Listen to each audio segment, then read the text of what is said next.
J'étais aux Antilles, invité par le bâtonnier des avocats de la Martinique l'été dernier. Et moi, j'ai rencontré des médecins, des infirmiers qui m'ont dit que quand j'avais dit ça sur les médias il y a quelques années, on m'avait dit c'est une fake news. Non, la gendarmerie avait saisi les stocks d'hydroxychloroquine dans les pharmacies.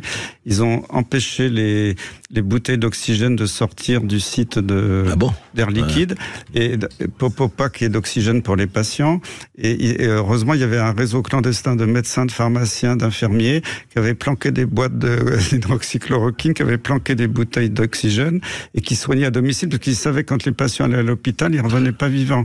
C'est en Martinique, ça. En Martinique, tout à fait. Ça, je peux vous dire, et puis en plus, ils ont été horrifiés parce que les personnes âgées qui étaient à l'hôpital, on leur a demandé de leur injecter le Rivotril intraveineux qui malheureusement était fatal. Et comme les Antillais, par leur tradition culturelle, respectent beaucoup les anciens, ont refusé, ils ont fait venir des petits blancs-becs de métropole dans les brigades d'intervention rapide qui faisaient le sale boulot. Et ça, je peux vous dire que les Antillais, ils ont été profondément choqués. Et j'admire l'esprit de résistance des Antillais, qui ont été fantastiques dans cette crise. D'ailleurs, le gouvernement a quelquefois fait machine arrière parce qu'ils voulaient vraiment se battre. Ce qui fait que quand on résiste, ça marche quelquefois. Merci Christian Perronne et merci à vous.